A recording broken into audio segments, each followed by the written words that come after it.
The rain started before she could finish tying the blanket around the boy. The air smelled of iron and ash, the kind that carried bad memories. Elara Hawkins didn't flinch when someone shouted her name from behind. The same voices that once begged for her help now only hurled stones made of words. "Thief!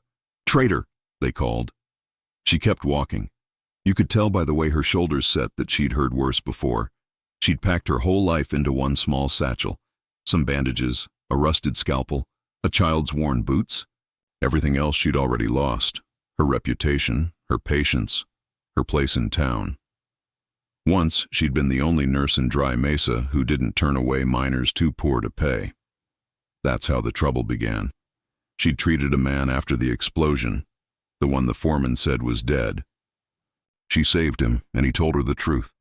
About who'd sealed that mine too soon. About the men buried alive for profit. After that, they called her a liar. The foreman, Shaw, made sure of it. Her clinic burned down the next week. She stopped fighting after that. A woman can only defend her name for so long before she realizes no one's listening. Now she just wanted to get Sammy out before they came for him too. The boy's cough was deep, the kind that makes your chest shake and your eyes water.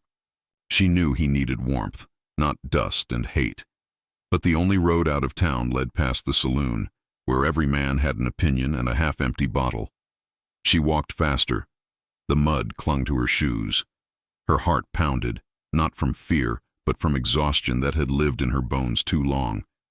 Then a horse stepped into her path, big, dark, breathing slow. The man atop it wore a coat the color of dried blood and eyes that had seen too many graves. "You'll regret helping me," she said, before he even spoke. He didn't smile, just swung one leg down and stood beside her. "Only if I walk away now." That kind of answer, steady, simple, could unsettle a woman like her. She'd met kind men before, but kindness was a fragile thing in Dry Mesa.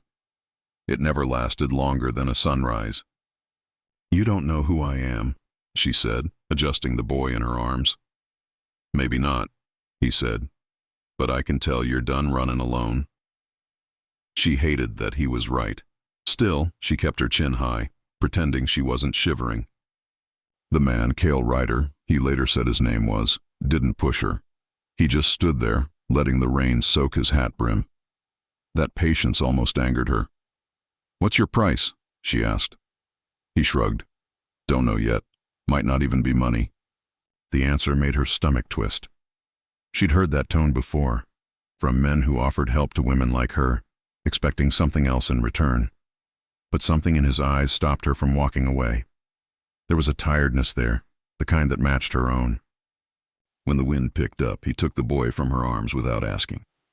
His hands were rough but careful. "Nearest shelter's 2 miles out," he said. "You'll make it faster if you stop pretending you can carry the world by yourself." She almost told him off. Almost. But her throat closed around the words. As they walked through the storm, she wondered if he recognized her name, if he knew she was the woman who'd spoken up about the mine and ruined her own life. Maybe he didn't care. Maybe he'd already done something worse in his own past. Every step toward the ridge felt heavier, like the land itself was judging her. She wanted to believe the rain could wash some of it away. The shame, the anger, the loneliness. But it only made the air colder. The boy stirred and whispered her name. She brushed the wet hair from his forehead and whispered back, "Almost there, sweetheart." Behind her, Cale walked in silence, leading the horse by the reins. She didn't trust him. Not yet. But when she looked back once, just once, she caught him glancing at the boy, not her, with a softness that didn't belong in this world. It wasn't safety, not yet. But it was the first time in months she didn't feel entirely invisible. And in the echo of the rain, she realized something she hadn't dared think in a long time. Someone was still walking beside her. By the time they reached the ridge, the rain had thinned to mist. The boy's cough had quieted to small, tired breaths, but Elara's arms still trembled from holding him so long. The world smelled of wet earth and horse sweat. Cale's cabin came into view like something left behind by time, leaning, cracked, but standing. Smoke rose from the chimney in thin, uncertain ribbons. She hesitated at the door. "Go on," he said quietly, pushing it open. "Ain't much, but it's dry." Inside, the air was warm, heavy with wood smoke and iron. A small fire popped in the stove, and the sound hit her harder than any kindness she'd heard in years. She laid the boy on a cot by the wall, her fingers shaking as she unwrapped the soaked blanket. Cale hung his hat, wiped the rain from his face, and said nothing. He moved with the silence of a man used to being alone. Every motion, stacking. Wood, stirring the pot, checking the fire, was steady, practiced. "You can rest," he said. "I'll see to the horse." She almost laughed. Rest. As if she remembered how. But when he stepped back into the storm, she sat down by the cot anyway, staring at the boy's damp hair, tracing the old scar on his temple. The room felt too still. She whispered more to herself than to him. "We'll move on come morning." But she knew it was a lie. Her legs ached, her heart heavier than the mud on her boots. When the door opened again, Cale set his saddlebag by the wall and nodded toward the stove. "There's coffee, or something close to it." She hesitated, then poured a little into a tin cup. It burned her tongue, bitter and thin, but real. "You're quiet," he said. "So are you. Guess that makes two of us." She almost smiled. Almost. For a while, the only sound was the storm outside and the boy's slow breathing. Then Cale spoke again, softer this time. "He your son?" "No," she said too quickly. "He's someone's boy, just not anyone left." He nodded once, as if that made perfect sense. World's got plenty of those. She didn't ask about his story. She didn't need to. The way he stood near the fire, hands open, eyes far off, told enough. A man who'd done things he didn't speak of, who carried ghosts like extra weight in his saddlebag. She pulled the blanket tighter around the boy and felt something stir in her chest, unease mixed with gratitude. She'd learned not to trust men who offered shelter. But this one hadn't offered, he'd just done. No pity, no questions. That was new. Outside, thunder rolled away into the distance. Cale looked toward the window. "Storm's moving east. You'll be safe here tonight. You talk like you expect me gone by morning, don't you?" She looked down. "Maybe. Depends if I can still stand when I wake." He didn't answer, just gave a slow nod and tossed another log on the fire. Sparks flew up, lighting the lines in his face. Marks of wear, not cruelty. For the first time in months, she didn't feel watched or judged. Only seen. Later, when she thought he'd gone to sleep, she whispered to the dark, "He'll regret this." Everyone does. But a voice came from the shadows by the stove, calm and steady. "Only if I walk away now." Her throat tightened. The same words, same tone as before. She didn't reply. She couldn't. The wind eased, the boy turned in his sleep, and Cale kept tending the fire, the quiet filling the space between them. Neither trusted the other, not yet. But the storm had passed and something wordless had taken its place. It wasn't peace, not exactly. More like two worn souls finally breathing the same air. Morning came late, the light slowed across the cabin floor. The storm had gone, but its echo lingered in the damp wood and heavy air. Alara woke to the smell of coffee and the faint sound of Cale outside splitting wood. For a moment she didn't move. The quiet felt unfamiliar, safe, but fragile. Sammy was still asleep, curled beneath the patchwork quilt. His color had returned a little, his breathing steady.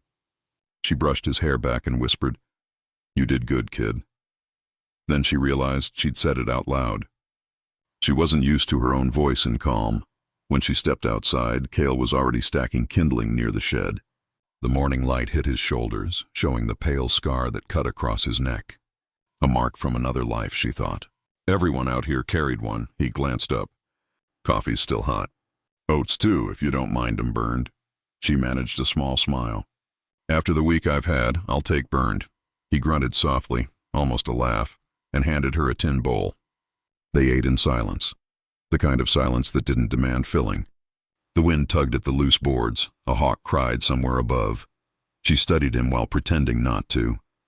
The way he moved, steady, patient, spoke of years spent fixing what others broke. Not a preacher's calm, more like a man who'd seen too much chaos to waste words. Finally, she asked, "You always live out here alone?" "Mostly." He scraped the bottom of his bowl. "Tried town once. Didn't fit." She nodded. "I know the feeling." He gave her a look. Not curious, just knowing. "They ran you out. It wasn't a question." She almost denied it, then stopped. There was no point hiding anymore. "They said I lied." "About the mine." "About who caused it." His hand stilled around the spoon. "The collapse at Shaw's camp?" Her heart skipped. "You knew about that?" "Knew a man down there," he said quietly. "Brother of mine." The words hung between them, heavy and raw. She swallowed hard, searching his face for blame, but found only weariness. "I tried to tell the truth," she said. "Didn't matter. They needed someone to bury the shame with." He nodded slowly, eyes distant. "That sounds about right for Dry Mesa." The wind shifted, carrying the smell of dust and sage. She wanted to apologize, though she didn't know what for. He didn't let her. "You did what you could," he said. "That's more than most." It wasn't comfort exactly, but it felt like forgiveness. And that, she realized, was rarer. They worked through the day without much talk. She mended a torn shirt from his pack. He fixed a hinge that had lost its will to stay. Little things, ordinary things. But each one chipped away at the distance between them. That evening, when Sammy woke, Cale taught him how to whittle. The boy's laugh, small and scratchy, filled the cabin like something sacred. Ilara sat by the fire sewing in silence, pretending not to listen, but her eyes softened every time the boy grinned. Cale caught her watching once. "You don't trust easy," he said. "Neither do you." He smiled faintly. "Maybe that's why it's working." Later, after the boy fell asleep, Ilara sat by the dying fire. "You could have left us," she said quietly. "Could have," he answered, resting his boots near the hearth. "But I didn't. That simple. No promises, no speeches, just truth. The kind that holds better than iron." Outside, the desert wind hummed through the eaves, a low and steady sound. Inside, the fire dimmed to a glow that made the cabin look almost like a home. For the first time since she'd been driven out of town, Ilara felt the tightness in her chest ease. She wasn't safe yet, not from the world, not from the past, but she was no longer alone in facing it. And that, she thought, was a start worth keeping. It started with something simple: flour, coffee, salt. They needed supplies, and Cale couldn't hunt forever. The storm had cleared the trails, and Dry Mesa was only half a day's ride away. Still, Ilara's stomach knotted when he mentioned it. "I can go alone," she said, tying her shawl tighter. Cale shook his head. "Town's got long memories. You shouldn't face it by yourself," she almost argued. But then she saw the way he looked at her. Steady, not pitying, and she said nothing more. They left Sammy asleep at the cabin, the boy safe and warm. The morning was bright but cold. Frost clung to the fence rails, the kind that melted into silver threads under sunlight. The road stretched wide and empty until the wooden rooftops of Dry Mesa appeared like ghosts on the horizon. Ilara hadn't been back since the night her clinic burned. Each footstep on the main street felt heavier, every creak of a door like a whisper of old blame. Cale walked beside her, hat brim low, his stride unhurried. He looked like a man who didn't ask permission to exist. People noticed. Heads turned. At the general store, the clerk froze when she entered. "Well," he muttered, "if it ain't the nurse who buried more lies than bodies." The words struck, clean and sharp.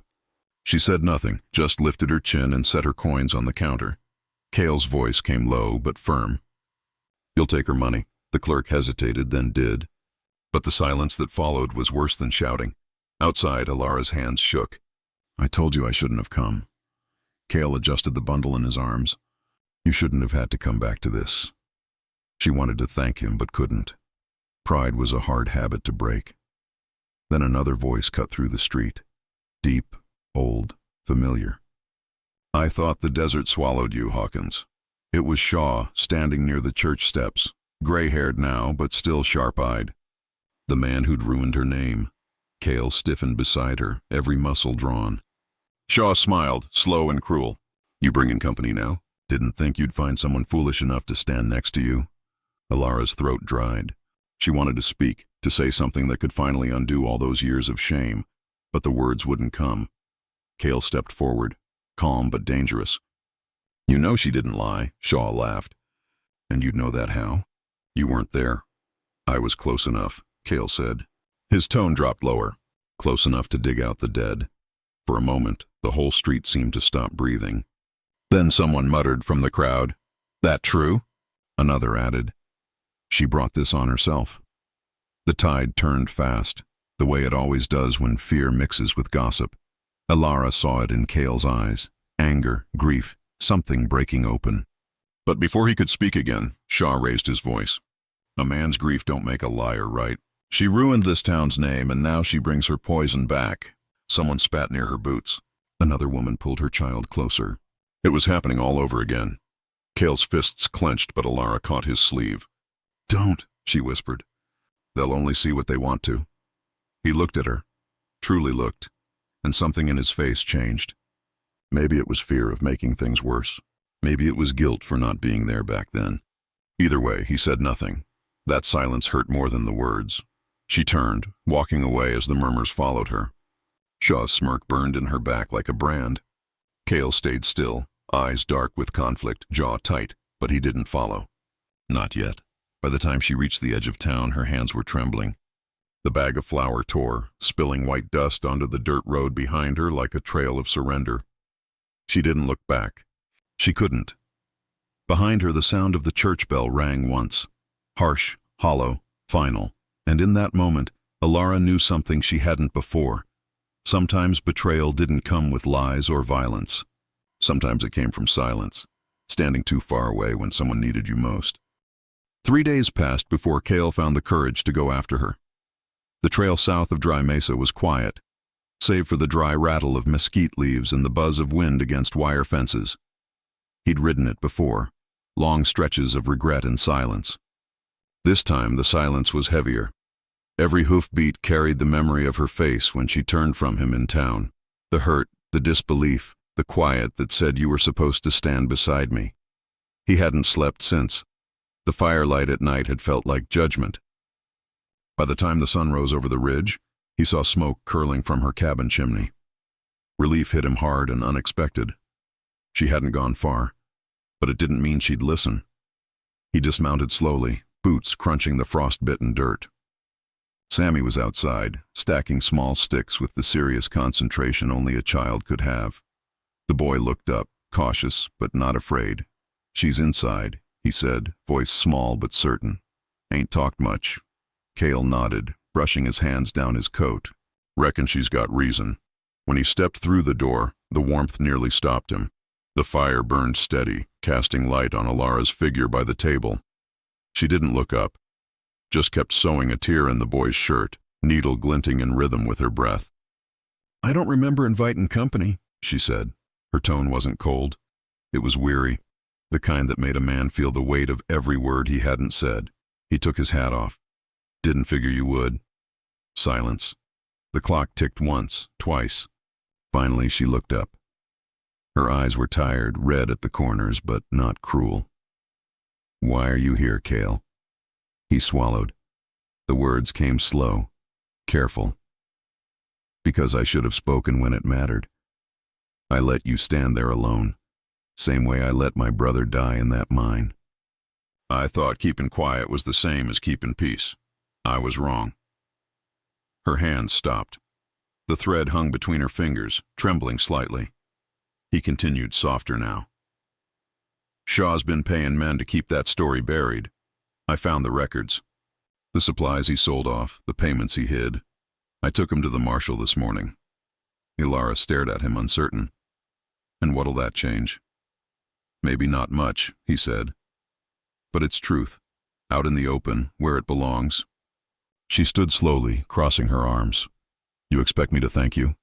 "No, ma'am." He looked at the floor, voice rough.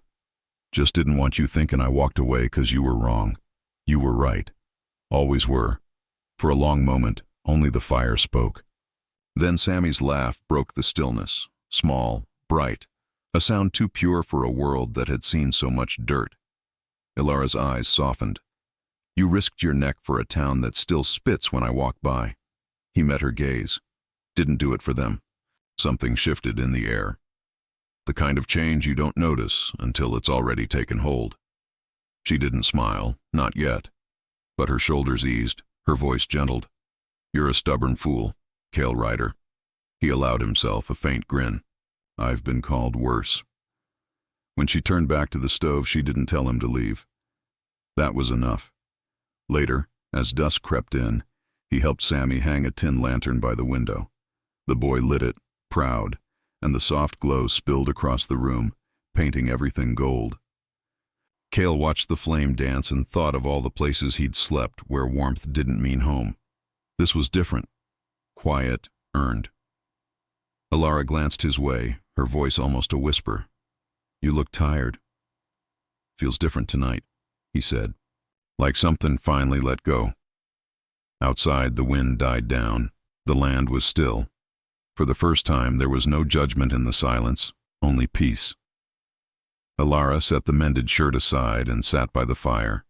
Sammy curled up nearby, half asleep, a small smile on his face. Cale looked at them both, then at the door he'd once thought he'd never walk through again. "You're home now," she said quietly. And as the last light faded from the valley, he believed her.